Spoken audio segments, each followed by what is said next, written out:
Welcome to the 7th session of Do We Agree when we're looking at Islam. We're going to be framing today's lecture as we kind of are switching. We've been evaluating the Quran, and now we're going to be kind of looking at a few myths that Muslims, I would say, universally believe about the Quran. We're going to be going after those myths from Islam's most trusted sources, and then we're going to start to unpack, is Muhammad reliable? And we're going to start looking at who Muhammad the prophet is. In the back of your mind, I wanted to open up with this slide. And it is from Sahih Bukhari. Quran 65:4 says this: Allah the Almighty said, "And those of your women as have passed the age of monthly courses," so this would be people who are postmenopausal, "for them the iddah, the prescribed period." So this term iddah is required in a Islamic divorce, that you have to wait 3 months to prove that you're not pregnant, is basically what that word is. But I want you to notice what is memorialized in the Quran. It isn't just for those women who are postmenopausal. Let's see what this says. If you have doubts about their periods, is 3 months, and for those who have no courses, this would be prepubescent females. Their period is 3 months likewise. So within the Quran, you see this time period for those young girls who've been married, who now their husbands want to divorce them. This is tied to this hadith. So Bukhari, what he did is he showed, hey, this is what this hadith is pointing to this verse in the Quran. Narrated Aisha, and we're going to learn about Aisha tonight. The prophet married me when I was 6, and he consummated his marriage when I was 9 years old. So have that in the back of your mind for this gentleman who's the perfect prophet. This book that is memorialized, as they say, in the heavens, the mother of the book. What does this kind of play out? Now, a lot of times when these difficult passages are discussed, people will say, well, it was a different time. But what did Jesus say over 600 years before this? If you look on a woman with lust, you have committed adultery in your heart. And then we read on further in the Bible and we see no adulterer is allowed in the kingdom of heaven. So bear in mind that.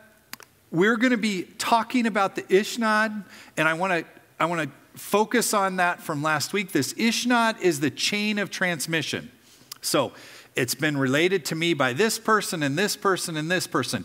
If one of those hadith are authentic or sahih, they would have to have heard it from the mouth of Muhammad. So we looked at different grades. And so the highest grade is this sahih, a confirmed saying of Muhammad. And then we go all the way down to fabricated. And the reason why this really matters is when you look at this timeline, they like to say that nothing could have changed in the Quran. The hadith are totally accurate. But when you look at an oral tradition, from the earliest work to really what we have is almost 300 years. It's 263. The earliest is this by Ibn Ishaq, but none of that survived. The only copies we have are from Hisham and then from Al-Tabri. When we compare that to the Bible, we see that the timeline from those writing about Jesus to knowing Jesus was the exact same generation, as soon as even 17 years. So when we grade the Quran by hadith standards. So what I want to do is I want to look and say, okay, they will grade the hadith and say, is this person of high moral character who's doing this transmission? Is this person have a good memory? Is this person trustworthy? And so we're going to look and we're going to add those grades then to the Quran. Within the Quran, chapter 3, verse 46, again, these are surah and ayah, but for this lecture, we're using that type of language. He, Jesus, will speak to the people alike in the cradle when grown up. So the Quran says Jesus spoke in the cradle. Then Jesus says to the children of Israel, I will make a bird out of clay, and it became a real bird. 349. Jesus fashioned the shape of a bird out of clay, breathed into it, and became, by my leave, a bird. This is a total forgery from the infancy gospel of Thomas. So if we apply that grading that we would apply to the hadith, we would have to say that it is totally fabricated. Now think about that. If you look at the Ishnad for the Quran, it goes from the heavenly book to Jibreel or Gabriel, then to Muhammad, and then to the people. But if one of those links is bad, really I would say then the whole book is bad. So here's some common lies that you will hear in dialogues with Muslims that they believe. And we're going to address them not from an outsider's perspective, but from an internal perspective from their most trusted sources. The Quran was simply dictated by Muhammad to his followers without no change or editing. That's one of the most common lies. The Quran was memorized by Muhammad and passed on by memory perfectly to Muslims. Allah has promised to preserve the Quran. Allah says he won't change it. There has only ever been one version of the Quran. All Qurans are identical. These claims are proven by history. You'll hear dogmatic statements like that. Oh, this has totally been proven by history. The Quran is superior to other scriptures in its preservation, hence, or therefore, its message is from God. So let's just start quickly going through these lies. This is, here, we'll just start reading it. There was revealed, this is for the Quran 4, verse 95. Not equal are those believers who sit at home and those who strive and fight in the cause of Allah. So it's saying the people who fight for Allah have a better standing than those who sit at home. The prophet said, call Zayd for me and let him bring the board, the ink pot, and the scapula bone. Then he said, we know Muhammad was illiterate, so he had to have somebody else do this. Right, not equal are those believers who sit. At that time, a blind man was sitting behind the prophet, and he said, oh, Allah's apostle, what is your order for me about this verse, as I am a blind man? So instead, the above verse, the following verse was revealed. Not equal are those believers who sit at home except those who are disabled by injury or blind or lame, and those who strive and fight in the cause of Allah. So we see Bukhari calls out Muhammad. Now this might seem like a little change, but the question then is the Quran this perfectly preserved tablet, or is Muhammad just allowed to change it when somebody else comes up? And we see the Quran was not simply dictated to Muhammad, to his followers. It involved editing. The second one, narrated this person, Muhammad said, I am only a human being. I forget just as you do. So when I forget, remind me. And so we see this is actually kind of normal. So Muhammad's getting questioned, hey, wait, these change. The Quran is changing. And he's like, hey, I forget just like you. So even within their most trusted sources, we see that the Quran has been changed. We used to recite a surah which resembled in length and severity to Surah 9. It has 129 verses. However, I have forgotten it with the exception of that which I remember out of it. And then there's this small part. So out of roughly 129 verses, in Sahih Muslim, we see that they only really have about one line.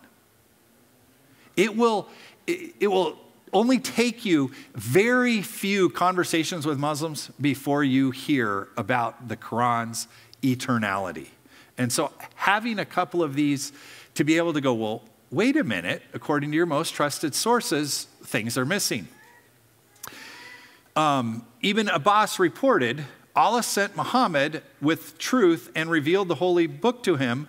Among that, what Allah revealed was the verse of stoning for adultery. And we did recite this verse and understood and memorized it.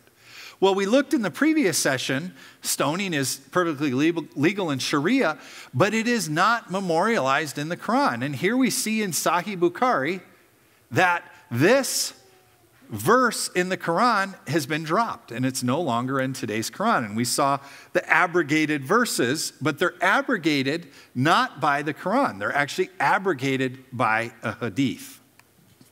Umar said, "Let none of you say, I have got the whole of the Quran." How does he know what all of it is?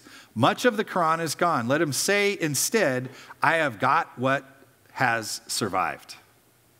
So the Quran was not memorized by Muhammad and passed on by memory perfectly to Muslims today. That is a myth. The third, we will make you recite, O Muhammad, and you will not forget except what Allah should will. So here we see Jibreel tells Muhammad something. Muhammad tells people, but then Allah can make him forget it. We do not abrogate a verse or cause it to be forgotten, except that which we bring forth, one better or similar to it. 2 verses in the Quran, when they say, the Quran has never changed, I'll be like, well, wait a minute. Even the Quran says the Quran can be changed. Allah has promised to preserve the Quran in Surah 15:9. The answer to that is no. Allah can change the Quran from the Quran. The next one is, I heard Hisham bin Hakim reciting the 25th surah, the 25th chapter during his lifetime of the Allah's apostle, and I listened to his recitation and noticed he recited in several different ways which Allah's apostle had not taught me. So here's 2 people in conflict on what is in the Quran. I was about to jump over him during his prayer, but I controlled my temper, and when he had completed his prayer, I put his upper garment around his neck, and I seized him by it and said, who taught you this surah which I heard you recite? And he replied, Muhammad taught it to me. And I said, you have told a lie, for Allah's apostle taught it to me in a different way from yours. So I dragged him to Muhammad, he's taking him to Muhammad, and said, I heard this person reciting the 25th chapter in a way which you haven't taught me. Allah's apostle said, release him. Then he recited the same way I heard him recite it. Then Allah's apostle said it was revealed this way and added, recite, O Umar. And so then he does it. And I recited as he had taught me. Allah's apostle then said, it was revealed in this way. This Quran has been revealed to be recited in 7 different ways. So recite of it whichever is easier to you. This seems like a small thing. It is a small thing until you start talking to Muslims. There is raging debate right now among Muslims, and one Muslim scholar came out on a live stream and said, no, the Quran has been changed. That video was taken down, threats were made. He is a very well-known Islamic scholar, but he had the audacity to say, no, there is not perfect preservation, because he can't, looking at Islam's most trusted sources. This is why this matters. Narrated, I heard a person reciting a Quranic verse in a certain way, and I heard the prophet reciting the same verse in a different way. So I took him to the prophet and informed him that I noticed the sign of disapproval on his face. And he said, both of you are correct. So don't differ, for nations before you differed, so they were destroyed. So the idea there has never only been one version of the Quran. Very important to understand. Umar came to me and said, casualties were heavy among the Qurra. These Qurra were people who studied, memorized, and understood the Quran really from the very beginning all the way to the end. And so they were given this beautiful title. On the day of the Battle of Yamaha, I am afraid that more heavy casualties may take place among the Qurra. So this is, one person is going, if these people who studied and know the Quran, we need to do something about that. Therefore, Umar suggested to Abu Bakr that the Quran be collected. And I said to Umar, how can you do anything which Muhammad didn't do? So Muhammad never really had this written down. And Umar's noticing, hey, there are people who actually know this, who knew the prophet. They're dying. We need to do something about that. So he keeps urging Abu Bakr to do that. So I started looking for the Quran and collecting it from what it was written on, palm stalk, thin white stones, and also from the men who knew it by heart, till I found the last verse of this surah with this gentleman, and I did not find it with anybody other than him. So there is no single autograph, that means something from Muhammad, that has survived. There's no single Quran that has survived from the life of Muhammad. Umar said, the Ubay was the best of us in recitation of the Quran, yet we leave out some of what he recites. So they're going through, they're trying to get this collection.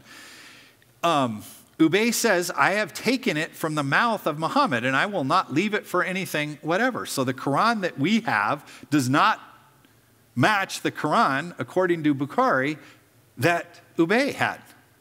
And so over and over as you go through the hadith, you see this incongruity between what they said the Quran was versus what we have today. I have found a manuscript of the surahs in the Quran in accordance with the following different sequence. There's 110 surahs. In the Quran we have, there's 114 surahs. This copy of Ubay, which we have handed down from our fathers, I looked into it and ascertained the headings of the surahs, the endings of the revelations, and the number of verses, 116 surahs. So what is it? Is it 110? Is it 114? Is it 116? So in summary, these Qurans have all these differences. Different number of surahs. They're arranged differently. They had different words, even for the same verse, in addition to all the other errors. So how do we get from this kind of conglomeration of all these changes of Qurans to what we have today? And this goes through Uthman. So Uthman comes after, he's a ruler after Muhammad. He's actually several rulers after Muhammad. And let's hear how he made and tried to make a unified Quran. So this gentleman comes to Uthman at the time when the Muslims of Syria and the people of Iraq were waging war to conquer Armenia and Azerbaijan. This man was afraid, the Muslims of Syria and Iraq, and their differences in recitations of the Quran. So we see here, there's two very dedicated groups of Muslims that have different recitations of the Quran. So he said to Uthman, O chief of the believers, save this nation before they differ about the book, the Quran, as the Jews and Christians did before. So Uthman sent a message to Hafsa saying, send us the manuscripts of the Quran so we may compile the Quran materials in perfect copies and return the manuscripts to you. Hafsa sent it to Uthman. Uthman then ordered Zayd, and that's his long name, to rewrite the manuscripts in perfect copies. Uthman said to the three Qurayshi men, in case you disagree with Zayd, who was a scholar, on any point of the Quran, then write it in the dialect of the Quraysh. This is the dialect that Muhammad spoke. The Quran was revealed in their tongue. They did so, and when they had many copies, Uthman returned the original manuscripts to Hafsa. Uthman sent to every Muslim province a copy of what they had copied and ordered all the other Quranic materials, whether written in fragmentary manuscripts, whole copies, to be burnt. Sahih al-Bukhari. So what happened? They took this perfectly preserved Quran that had all of these differences, all of these changes unknown. The ruler said, give me everything. We will write, if there's anything that might be a little different, we're just going to put it in this dialect and then everybody will believe it. So the Quran is then fabricated. If we grade the Quran by the same way we grade the Hadith, it is not Sahih, it is not authentic. And what happened after Uthman did this? Abdullah bin Masud reported that he said to his companions to conceal their copies of the Quran and said, "After whose mode of recitation do you command me to recite? In fact, I recited before Muhammad, may peace be upon him, more than 70 chapters of the Quran, and the companions of Allah's messenger, may peace be upon him, know that if I have better understanding of the book of Allah than they do. And if I were to know that someone had better understanding than I would have gone to him." So here we see them, contemporaries of that time, of people who actually knew the Quran, said what Uthman has. I knew this better. So what do secular scholars say? Anybody who really wants to look at a serious understanding of how the Quran was created needs to look at Creating the Quran by Stephen Shoemaker. And what he's going to actually say is, even after Uthman, is what it took to finally kind of make this. So in a very short statement, this is what Stephen Shoemaker says. The Quran appears, therefore, to be a work that is both a composite and composed, meaning it's an aggregation of things. 100%, this is not something that was given to Muhammad by Jibreel, memorized perfectly, and then given to all Muslims. The final literary polish came only after decades of oral transmission, and ultimately it achieved in its final composition of the canonical texts of the Quran under the supervision and coordination of Abd al-Malik.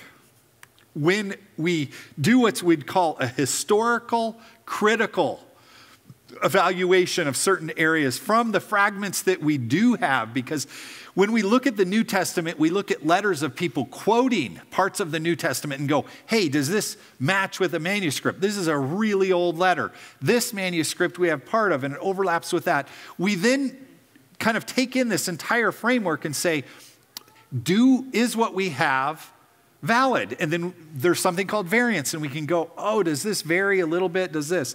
When you do that same project to the Quran, the Encyclopedia of Quranic Readings is also phenomenal. In the last surah alone, there's over 10,000 variants. So the question then I ask my Muslim friends is, how can this be the same book in heaven? And the reality is it cannot be. So we're going to go, the two, what I would say the two pillars of Islam really. I know we covered the others. It falls on the Quran and on Muhammad. And what we have seen is the Quran is completely unreliable. We're going to look now at the prophets. It's important to note that Muslims accept, and I put a list of all the prophets that they accept. Almost all of these, except for two, are going to be ones that are familiar to you that will have Bible passages. You know, there's Ishmael, Isaac, Jacob, Joseph, Job, Moses, and so on.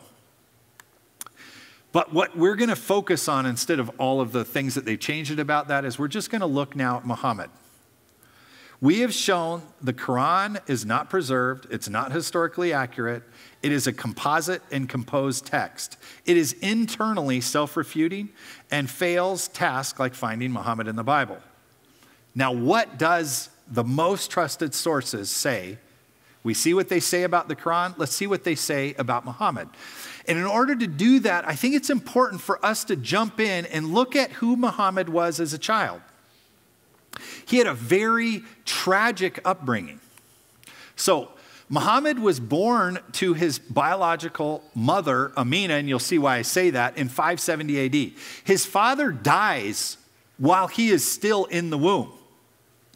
And so when he is just 5 to 10 days old, he is given to a Bedouin wet nurse. So he doesn't even get to really be with his own mother, Amina. He doesn't get to be with his father. He's removed from his mother's care and he's sent to live in the desert with these Bedouins.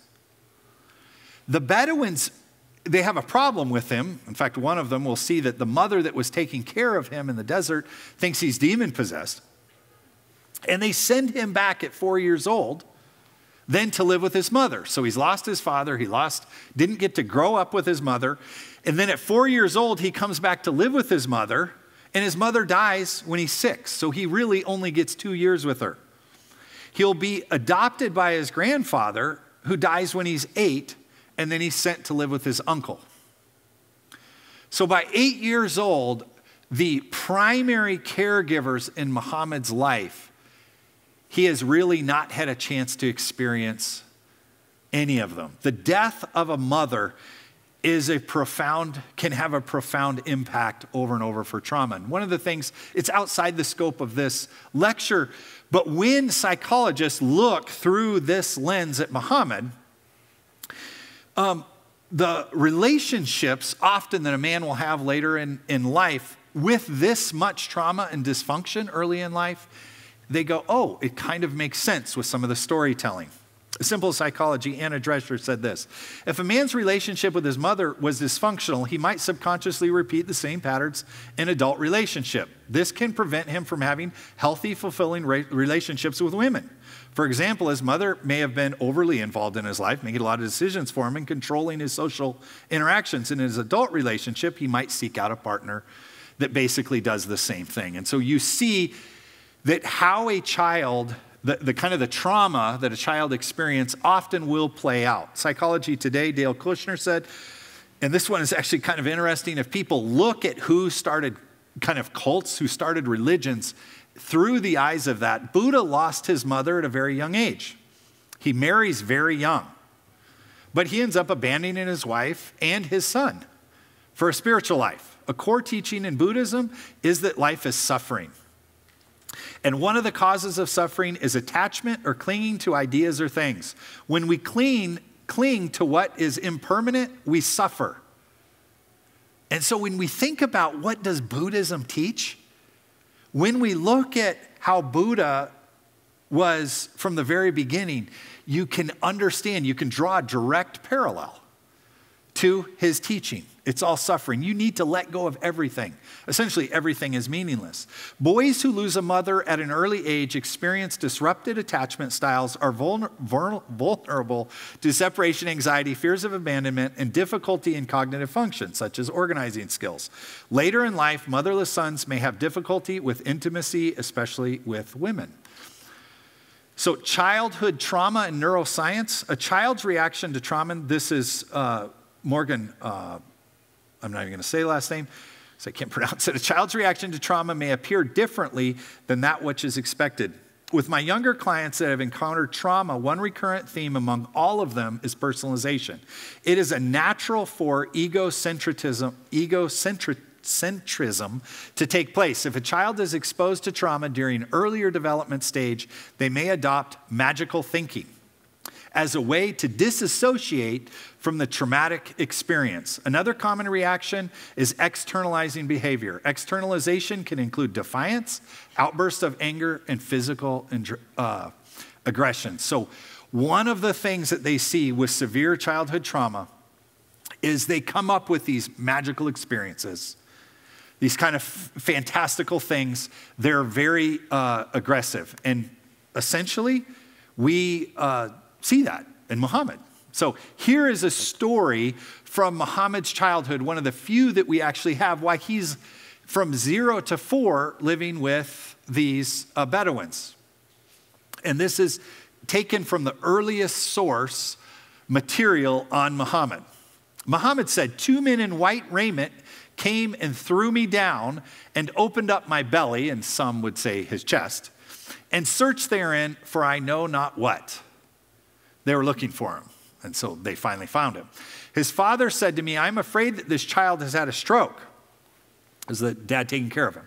So take him back to his family before the result appears. So we picked him up, took him to his mother, and asked why we had brought him when I had been anxious for his welfare and desirous of keeping him with me. I said to her, God has let my son live so far, and I have done my duty. I am afraid that ill will befall him, so I have brought him back to you as you wished. She asked me what happened and gave me no peace until I told her so. The Bedouin is trying to give it back to the biological mother. When she asked if I feared a demon possessed him, I replied that I did. She answered that no demon had power over her son, who had a great future before him. And then she told me how when she was pregnant with him, a light went out from her, which illuminated the castles of Bursa and Syria. So obviously a mother doesn't want to hear if a son is demon possessed. But ultimately, what happens is he's given back for these kind of episodes that he's having in his life. Sahih Muslim, we're going to look at in just a minute, but we're going to look at this first. Muhammad said, I am what Abraham, my father, prayed for, the good news of my brother Jesus. 2 men in white raiment, this is Muhammad telling the story later, came to me with a gold basin and full of snow. They seized me and opened up my belly, extracted my heart, and split it. Then they extracted a black drop from it and threw it away.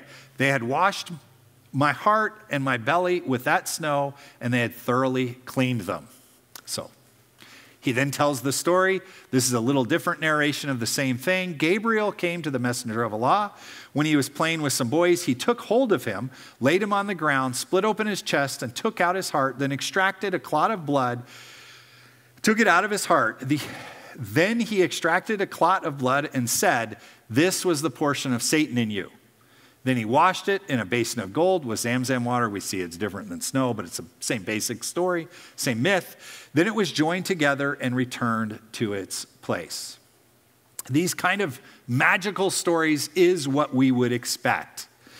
Somebody who's kind of like an orphaned, often what they want is they want some measure of stability. They want to feel special with kind of their life.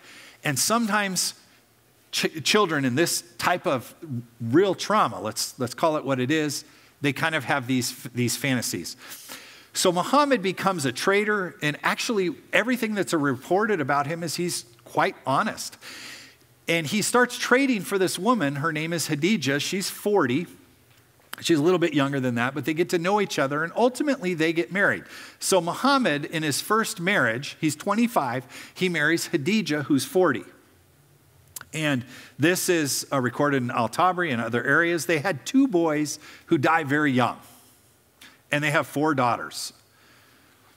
So the sad part of Muhammad's life is his trauma is doubled up. So he has gone kind of from being taken care of by his grandfather, who dies at 8, given to his uncle. His uncle actually treats him very kindly. And Khadijah and his uncle die the same year. So Muhammad pens and talks about the 4 women of paradise. And this is what Anas reports. The best woman of mankind are 4. Khadijah, who he married, Fatima, that's his daughter, Maryam of Imran, and the wife of Pharaoh. So this... during this time, because he had no sons, there was a house slave that he had. And in our first session, we looked at this house slave that he had, that Khadijah had. His name was Zayd. Zayd, then Muhammad took as his own son, this very same Zayd. Muhammad's first cousin, Zainab, he then marries to Zainab. And then we know what happens from there and kind of how adoption then is banned.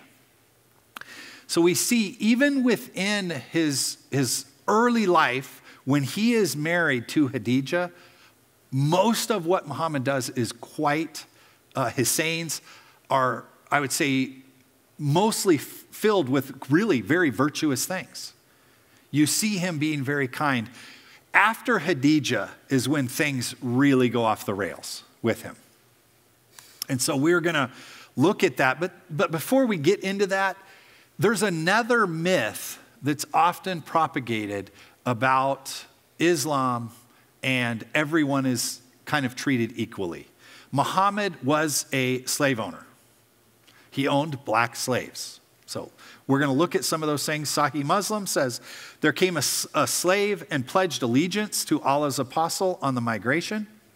He, the prophet, did not know that he was a slave. Then came his master and demanded him back, whereupon Allah's apostles said to him, and he bought me back for 2 black slaves. And there's a lot of commentators would say, well, okay, this slave, 2 black slaves were worth half as much. And so we see Muhammad had black slaves. Abu Hurairah said, we went out with a messenger of Allah, may Allah bless him and grant him peace. In the year of Khaybar, we did not capture any gold or silver except for personal effects, clothes and baggage. And then this person presented a black slave boy to the messenger of Allah, may Allah bless him and grant him peace. And then Muhammad takes this boy. So they win the battle and they collect slaves.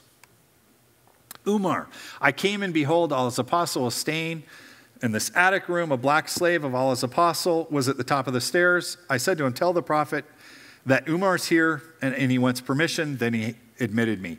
From the original sources, and what's unique about this is I've traveled to Nigeria. I've traveled through many countries in Africa.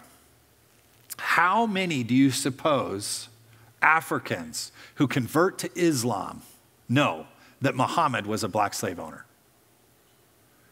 There's an offshoot which is not Islam. It says it's called the Nation of Islam. They accept Muhammad, but it's not what the majority are. What I would say mainline, to borrow the term, Muslims would totally reject the Nation of Islam. But the Nation of Islam says that, kind of white men are the devil. How many of them know Muhammad owned black slaves? Essentially none.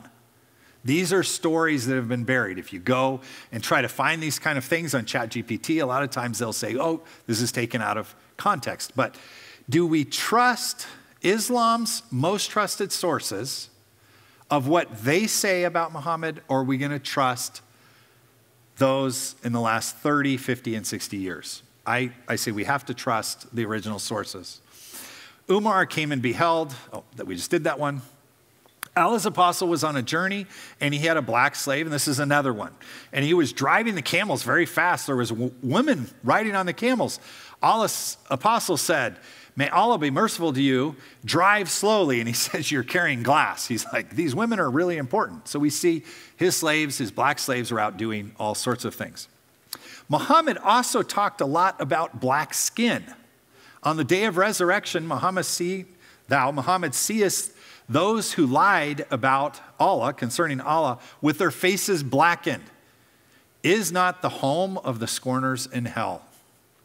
On the day, some faces will turn white and some faces will turn black. As for those faces who turn black, to them will be said, did you disbelieve? You rejected Islam after your belief? Then taste the punishment for what you reject. The story of the giant Adam, who was, I think he was 60 feet tall. God created Adam. When he created him, and he struck his right shoulder and brought forth his offspring, white like small ants. And he struck his left shoulder and brought forth his offspring, black as though they were charcoal. Then he said to the party on the right, to paradise. Those would be the white. And I do not care. And he said to the party on the left side, to hell. I do not care. So here we see kind of getting into that. How is Muhammad described in Islam's most trusted sources? In Bukhari, somebody comes and they go, who among you is Muhammad? At that time, the prophet was sitting among us and his companions, and he was reclining or leaning on his arms. We replied, he's the white man reclining on his arm. So from the sources, Muhammad was a white man who owned black slaves.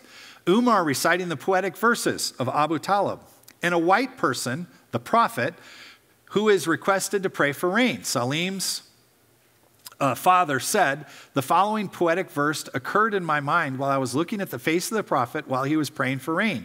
He did not get down till the rainwater flowed profusely from a roof gutter, and a white person is requested for rain. And so in Bukhari, he's again referred to as a white person. He's asked, describe him for me. Another place in Bukhari, he is white. The prophet never raised his hand for any invocation except for that of praying for rain. And he used to raise them so much that the whiteness of his armpits became visible. Anna said, when Allah's messenger invaded Khaybar, the prophet who passed through the lane of Khaybar quickly in my knee, they're riding so close, touched the thigh of his prophet and uncovered his thigh, and I saw the whiteness of his thigh.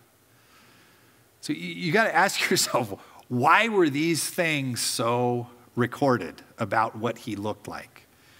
What does Satan look like, according to Muhammad?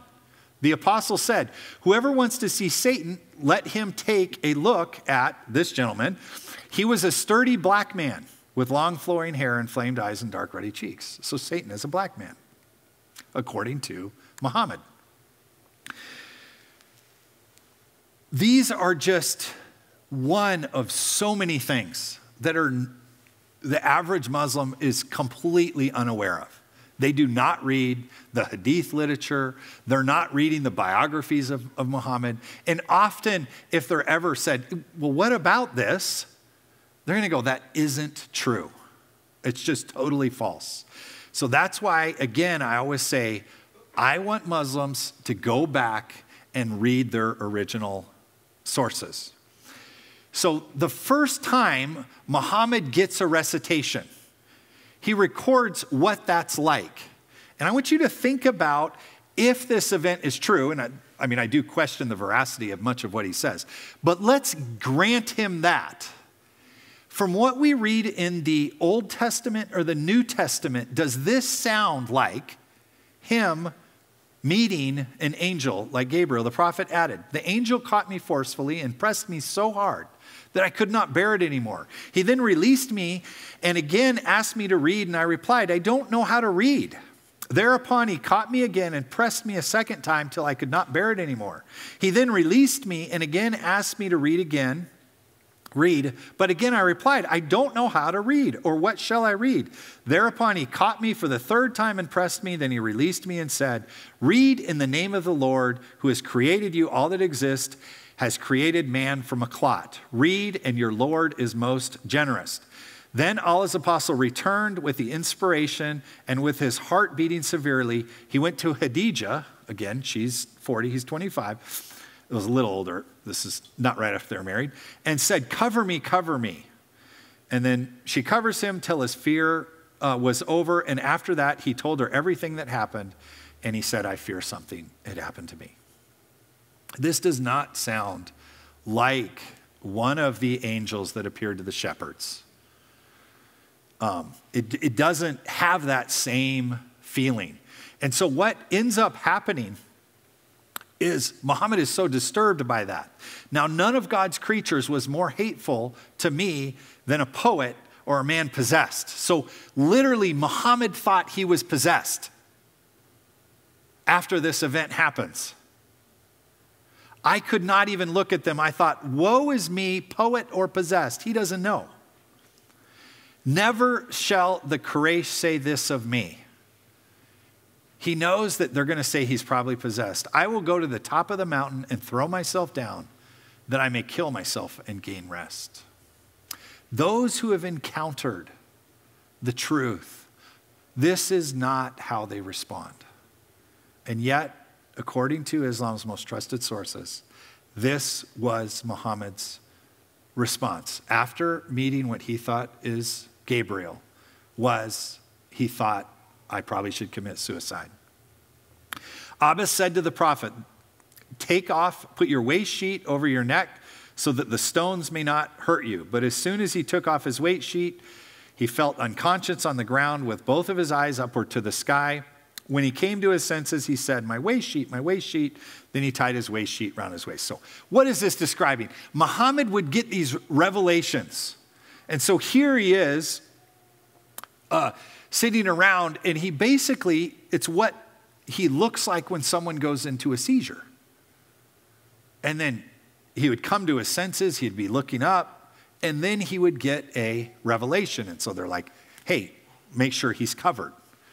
And that's what that's about. So in general, for Muhammad's revelations, according to these sources, and we'll look at some from Muslim, they record what was happening to Muhammad when he would get a revelation. Allah's apostles sweated in cold weather when the revelation descended upon him. Aisha, this is his wife, reported, when the revelation descended upon Allah's messenger, even during the cold days, he would sweat. Harith asked, how does the inspiration come to you? He said, at times it comes to me like the ringing of a bell. But if you remember, even by his own admission, what is the sound that Satan likes? A bell. And so he said, the bell is Satan's instrument. And yet when he's asked about how the inspiration comes, he comes it to me like a ringing of a bell. I think that's kind of interesting. And that is most severe to me. When it's over, I retain that inspiration. And at times an angel in the form of a human comes to me and speaks, and I retain whatever he speaks. This is recorded in another instance, reported that when inspiration descended upon Muhammad, he felt a burden on account that the color of his face underwent a change. And so we see these really strong physiological reactions, even by others, when this happens. It's outside of this lecture series, but when you look at this kind of early period, Muhammad's life is generally kind of put into 3 periods, or 2 periods, maybe with a subset of 3. This Meccan period, his early life to Khadijah, most of the wonderful things you hear he say come from this. We're going to be talking about the Miraj here in just a minute. The second period is where he was battled, and he comes to power, and ultimately he comes back to Mecca as a ruler and conquers Mecca actually without even fighting. When we look at, there's an event that is very current to today. When we look at what's happening in Israel, what is happening in Jerusalem, we see that at the Dome of the Rock is a very sacred place for Islam. And they want that very bad.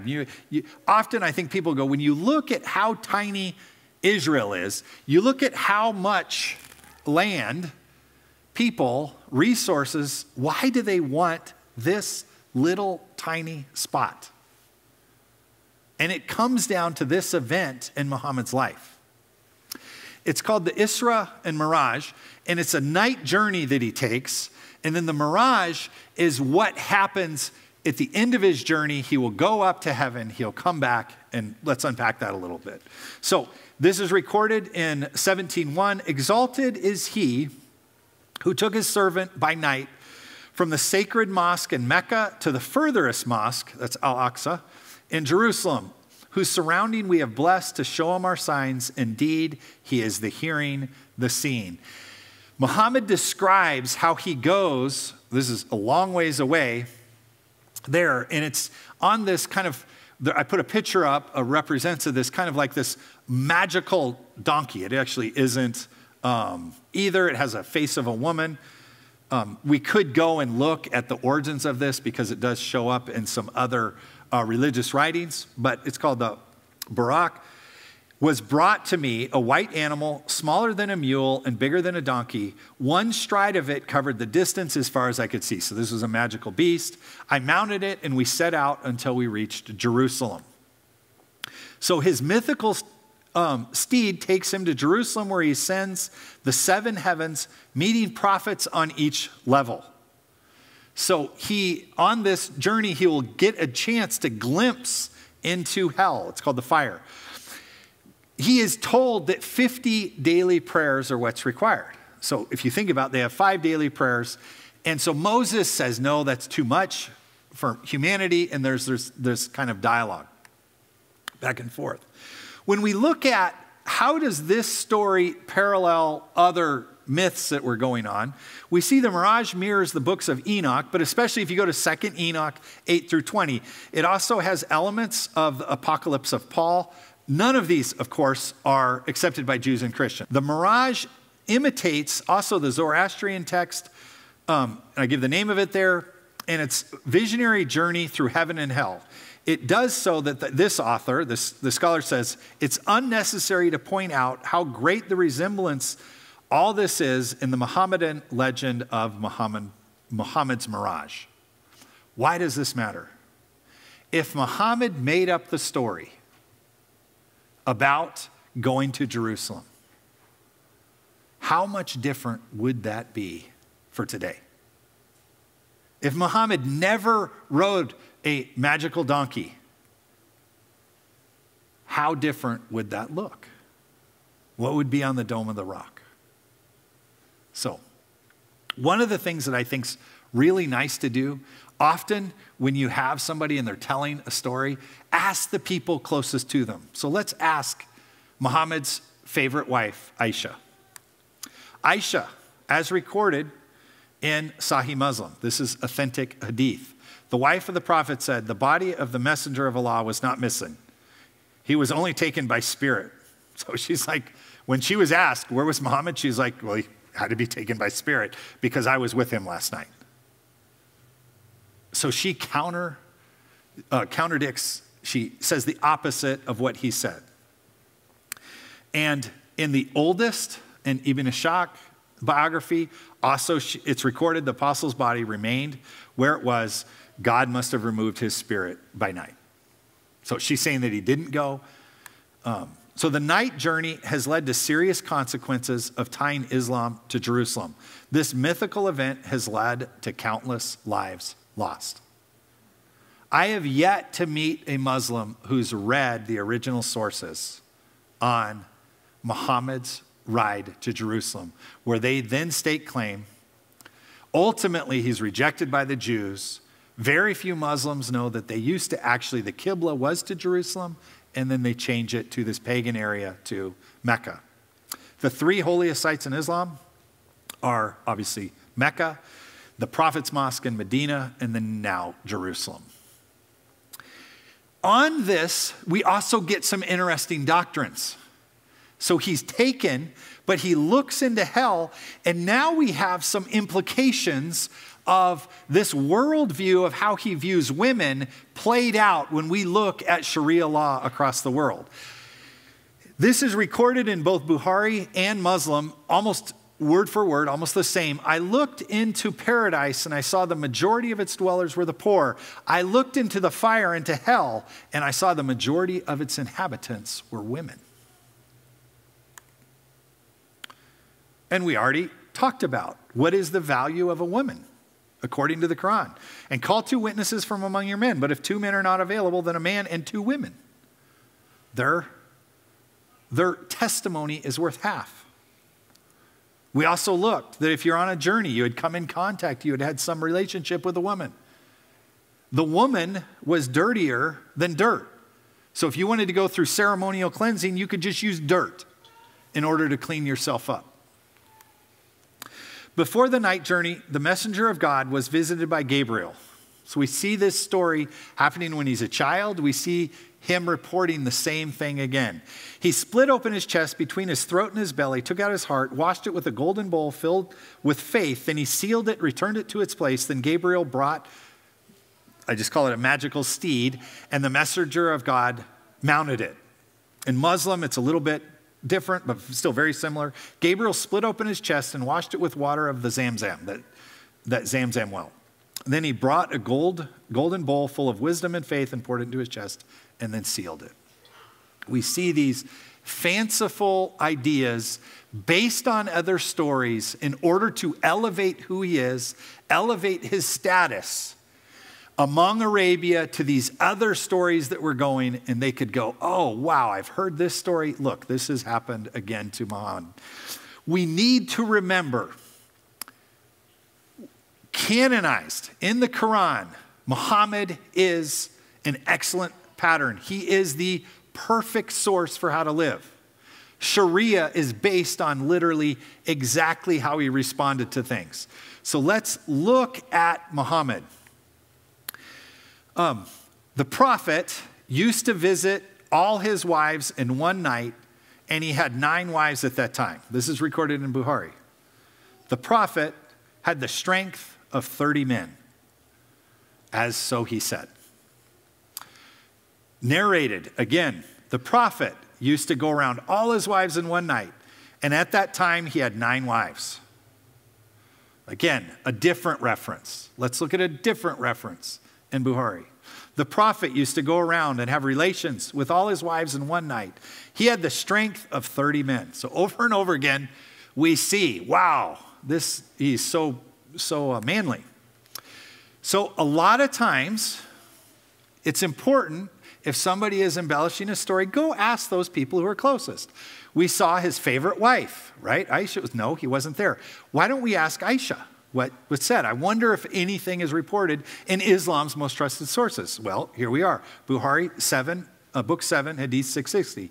Narrated his wife, Aisha. Magic worked on Muhammad, peace be upon him, so that he used to think he had sexual relation with his wives when actually he had not. So is Muhammad trustworthy? Is this kind of bravado that he's going about? We see, well, there's actually two different things. So if, again, we're grading Muhammad on the chain of transmission from Allah's mother of the book in heaven, via Gabriel, via Muhammad, the weak link is Muhammad. So by this, we cannot grade the Quran as Sahih if we apply these same rules. Muhammad fails the test. Quran 4:3, and if ye fear you will not deal fairly by the orphans, marry of the woman who seem good to you. 2 or 3 or 4. So in Islam, you can have, under Sharia law, up to 4 wives. And if you fear that you cannot do justice to so many, then 1 only. So if you can't treat your wives fairly, if you can't do 4, you're going to be cruel to whatever, just go with 1. Or take sex slaves. Or the captives that your right hands possess. Now, I want you to start to think about when you look at the news and you see people going about the Yazidi and all of these things. And they go, that's not the true Islam. What are they basing that on? Are they basing that on the most trusted sources? Are they basing that in the Quran? Or are they basing that on propaganda? They're basing it on propaganda. Should I trust what is in the Quran, or should I trust any source other than that? When literally the people doing this are saying, we do this because it's in the Quran, and then people will turn around and literally say, oh, that's not in the Quran. It's such an easy thing to verify. We just go to the Quran. And when we go to the Quran, we see that. So let's look at Quran 33:50. O prophet, we have made it lawful for you, your wives, to whom you have paid their dowries, as well as slaves whom your right hand possesses, whom Allah has given to you, and you are allowed to marry the daughters of your parental uncles and aunts, and the daughters of your maternal uncles and aunts who have immigrated like you.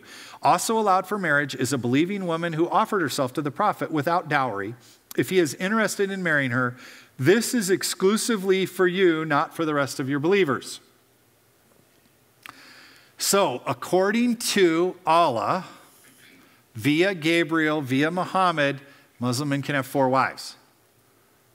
Muhammad tells that to everyone, but he also says, well, Allah has a special rule for me. I can have up to 9 wives at a given time. What does that sound like to you?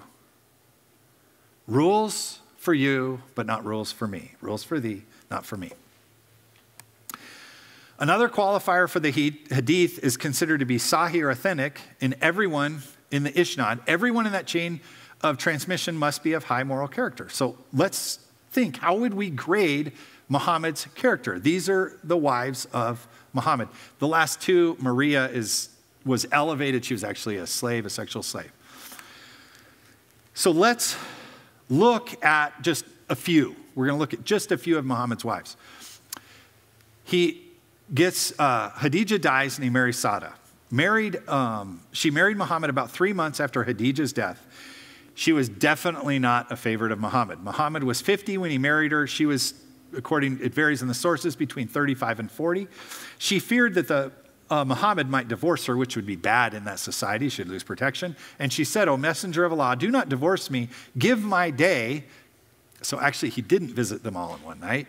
He would basically spend a day with each of them. Give my day to Aisha. And so he did. So Muhammad then stopped having a relationship with her. Aisha said that when Sada became old, she forfeited her day to Aisha. And the prophet used to spend Sada's night with Aisha. And we get this Quranic verse. And if a woman fears from her husband contempt or evasion, there is no sin upon them if they make terms of settlement between them.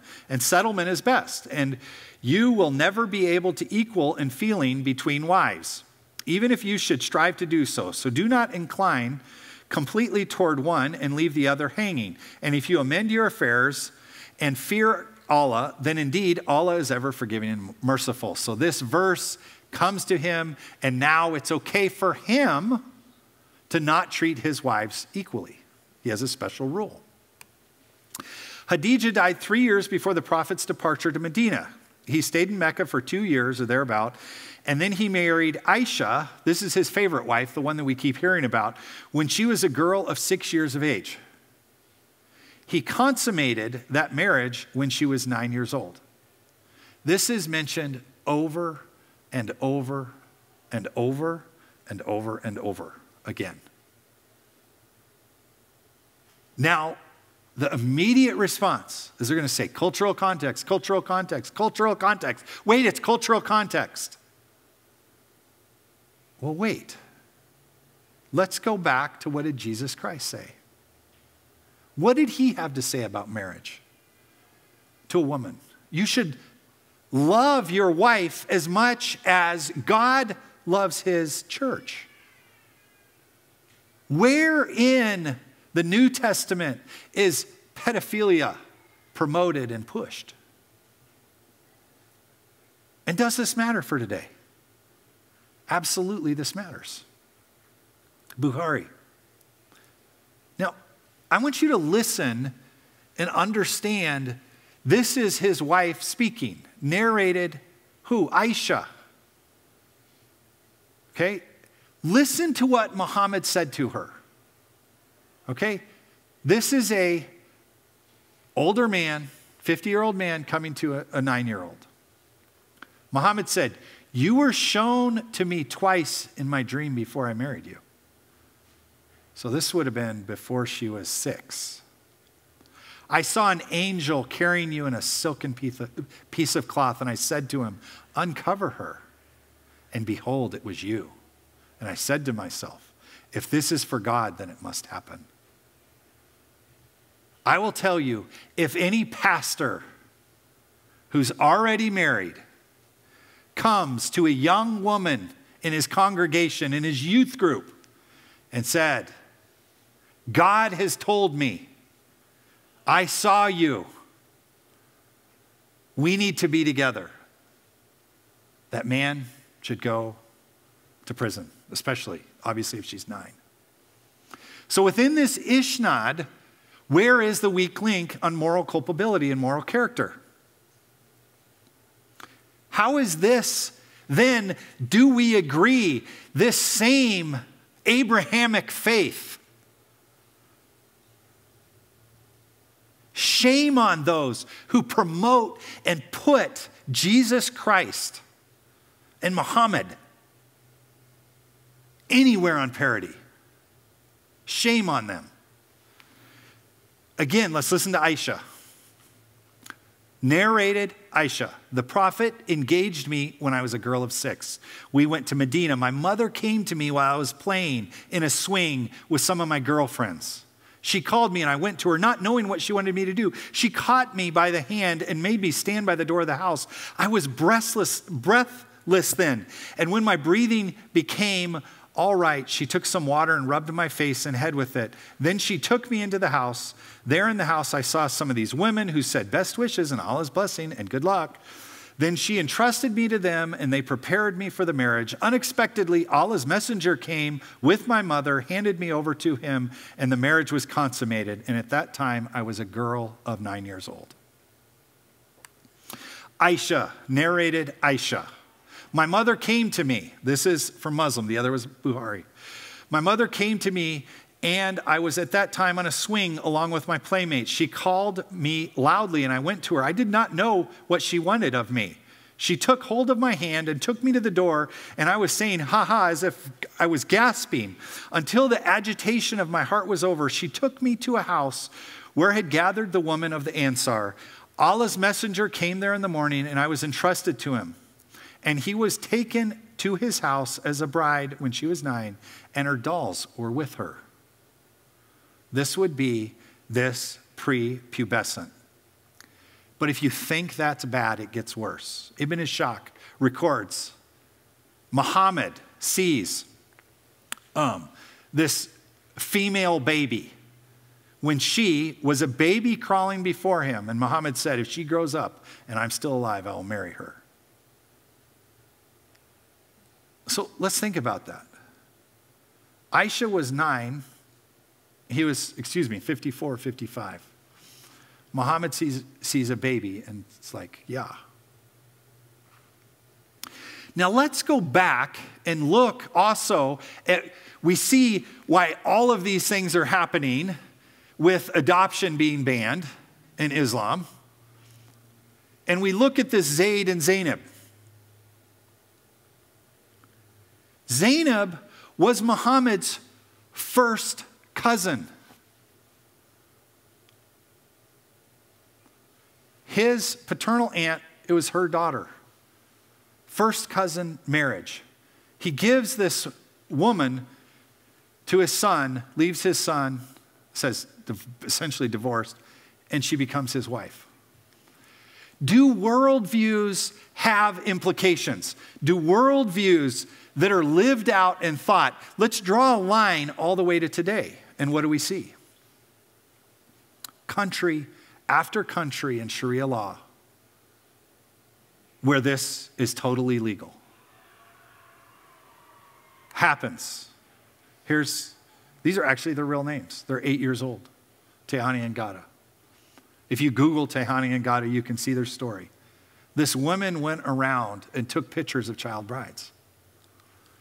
The consequence of the Sunnah, the life of Muhammad, is devastating.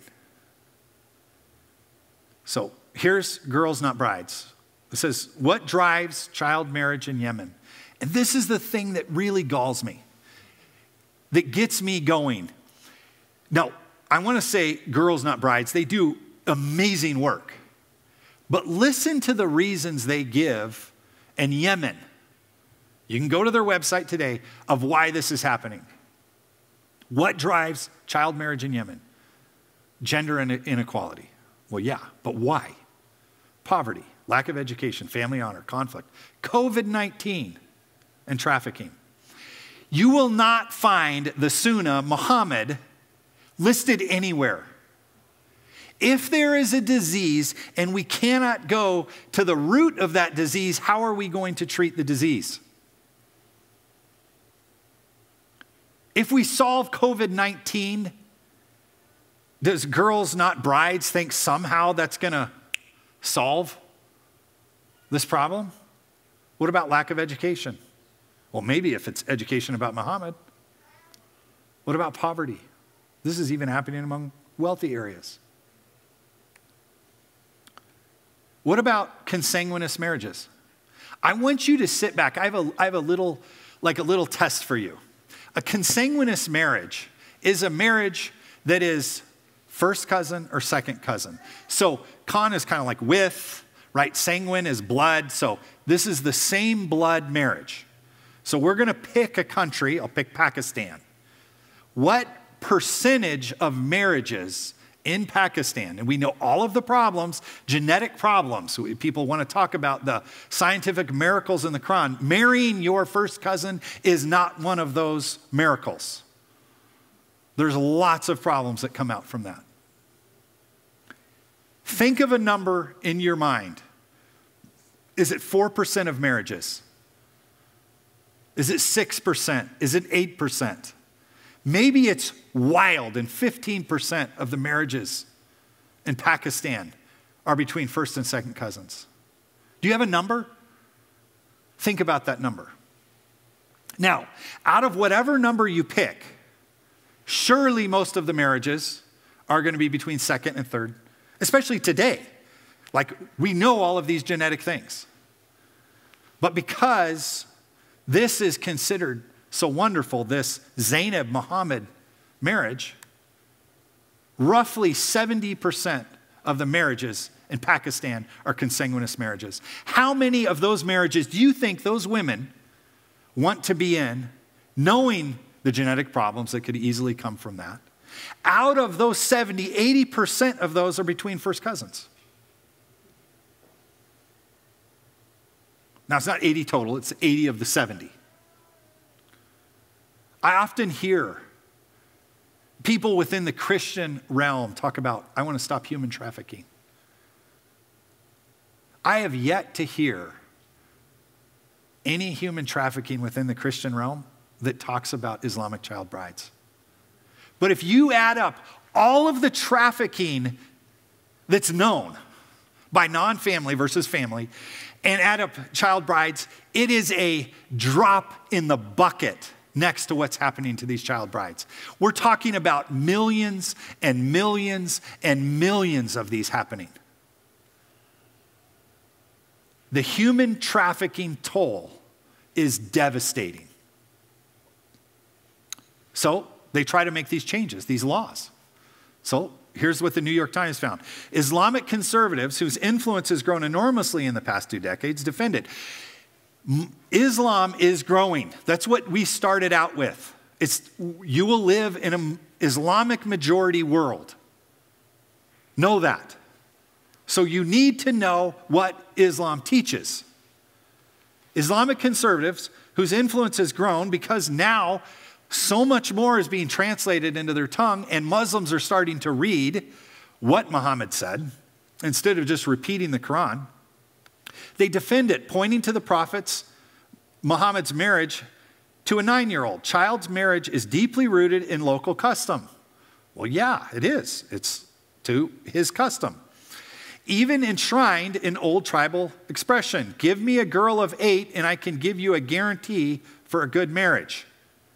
A 1992 Yemeni law set the legal age of marriage at 15. But in 1998, Parliament revised it, allowing girls to be married earlier as long as they did not move in with their husband until they reached maturity. And who's going to say when maturity is? I mean, Saudi cleric rules in favor of child marriage, even if they're in the cradle. Of course he would. There is no stipulation in Sharia law on this, according to Mohammed. This is the least surprising ruling if you spend any time looking at Islam's most trusted work. There are millions and millions of child brides who, by definition, are victims of human trafficking across the world in Sharia-compliant countries. If the church is to get serious about the exploitation of young, innocent girls, they need to understand the foundations of Islam. Absolutely, they need to know it. We need to move from a virtue signaling type culture of doing things that make us feel good because we can kind of see them, we can kind of interact them, to do the hard work, the hard study to be able to articulate then and go out and make a difference. Listen to this from Abu Dawud. The apostle of Allah sent military expedition. They met their enemies and fought with them. They defeated them and took captives. Some of the companions of some of the soldiers fighting with Muhammad were reluctant to have intercourse with the female captains in the presence of their husbands. So they took captives, the husbands are there, the women are there, who were unbelievers. Even his soldiers had more decency. So Allah, the exalted, sent down the Quranic verse, and all married women are forbidden unless you save those captives whom your right hand possesses. That is exactly where that Quranic verse came from. His own soldiers were reluctant to exploit while husbands are still standing there. And Muhammad's like, your right hand possessed them, go right ahead. Narrated, this gentleman, while he was sitting with Allah's messenger, oh, Allah's messenger, we have female captives in our booty. They killed the men. This is another battle. We are interested in their prices. So a female slave was worth less money if she was pregnant, because you would then have to take care of her child. And that's a big problem. So if you could sell a female that wasn't pregnant, then she could be exploited and you could also have another child. She could become your concubine, to try to keep this as PG as I can. So they're like, well, we have all these slaves. What is your opinion about coitus interruptus? About not allowing that spurting fluid between the rib and the spine, wherever Mohammad said it came from, the prophet said. Do you really do that? It's better for you not to. So he's like, stop worrying about it. You have the booty, go do what you're going to do. Now let's look at what the Quran says over and over and over and over again. This is not a single verse. The worshipers who are steadfast in prayer, who restrain their carnal desire, so you should, save with their wives and their slave girls, for these are lawful.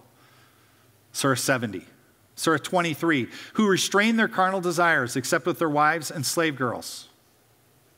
Surah 4, and all married women are forbidden unto you, save those captives whom your right hand possesses. It is the decree of Allah for you. Surah 33, Prophet, we have made lawful to you the wives whom you have granted dowries, and the slave girls whom God has given you as booty.